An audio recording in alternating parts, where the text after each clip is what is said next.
First of all, good to be with you again. I don't think there's subtleties that have been missed. I mean, doubtless the subtleties have been missed as well, but the simple text of the speech has been missed.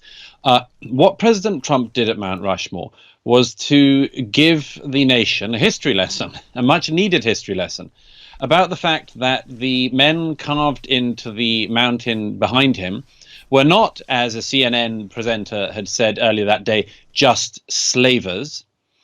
That the reputation, the life, the legacy of George Washington, of Thomas Jefferson, and of Abraham Lincoln, just for starters, is not some horrible history which has to be attacked and derided, but rather a subject of great pride for the American people, the American Republic. And that simple fact, that just reiteration of the stories of these men, and then of President Roosevelt, the first President Roosevelt, was ignored, almost totally ignored by the media. The Washington Post said that it's no secret anymore. What this is about white supremacy.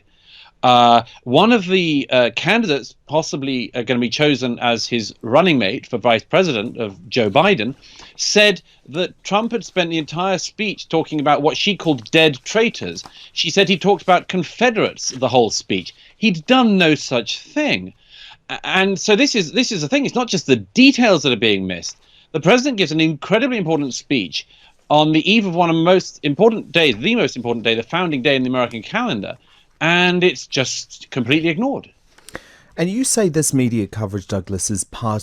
Well, this is a very, very interesting story that's been happening for a long time, but it's reached a fever pitch clearly in the Trump presidency. It seems to have been the case that rather than just sort of, opposing the sort of woke and revisionist history types, Trump has in some ways actually managed to make these people yell louder and in larger numbers. But what I'm describing is a very interesting thing that's happened throughout our lifetimes, which is a basic unweaving of the fabric of the root of American society. That is everything to do with the founding story. Instead of, for instance, celebrating Christopher Columbus for discovering America, to use the terrible term, everything about Columbus is meant to be embarrassing, as if it would have been better for everyone if Columbus had sailed in the wrong direction.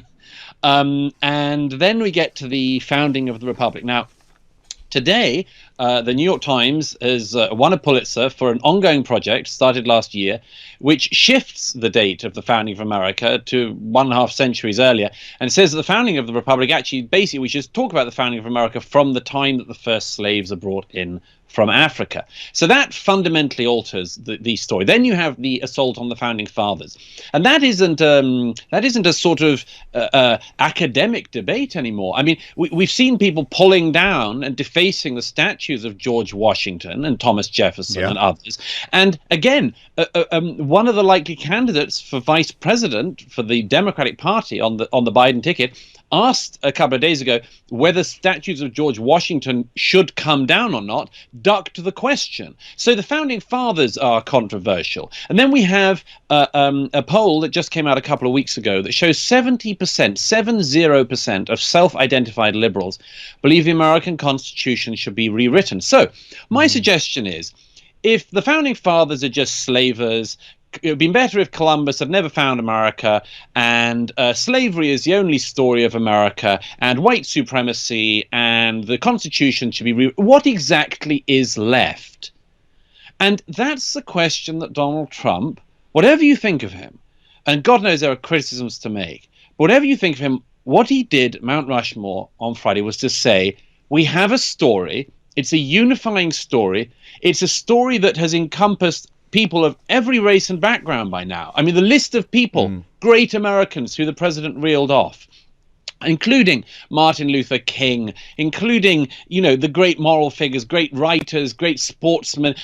He mentioned, Louis Armstrong, and as he said, this list of great people could only have been produced by America. And you see, what he's trying to do there is to give a unifying story back to America. Because what is being offered to Americans otherwise is everything in your history is rotten, everything is for the bad, better that we've never started this thing. So I think, yes, it's a very important thing that the president is doing. And as I say in the piece in this week's Spectator, probably about the best chance he has of re-election is if his enemies, his opponents, continue not just to oppose him, but to oppose everything in the facts, which says to be sort of smart, to be a sort of clever person, you must basically hate everything about your own origins, hate everything about your own society, and rather over admire every other society. That's a pretty unusual thing. And by the way, even in the modern age, it's characterized only in the modern West and primarily in the English-speaking countries. It's a modern Australian, American, Canadian, British problem primarily. And I think this is a sort of a period we're going through. It'll finish, or at least come to less prominence, because it's such an unnatural position to hold. I think that most Americans think that America's a pretty good place. Of course, it has its faults, but that, as Jeane Kirkpatrick famously said in the Vietnam era, nobody doubted that America could improve, but to improve, it had to survive.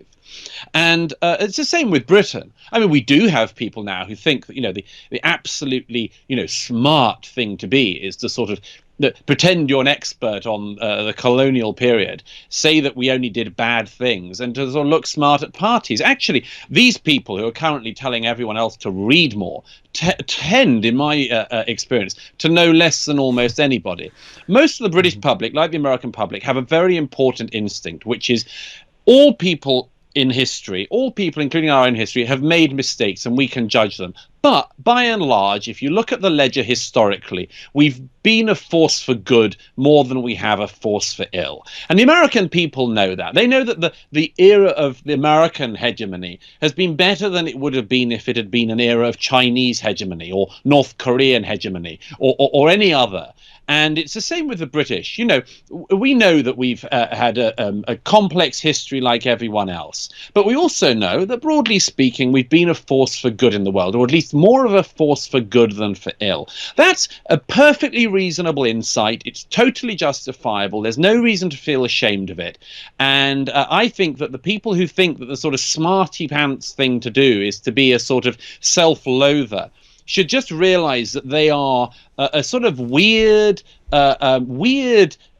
masochist in an international marketplace of very willing and eager sadists. Well, that.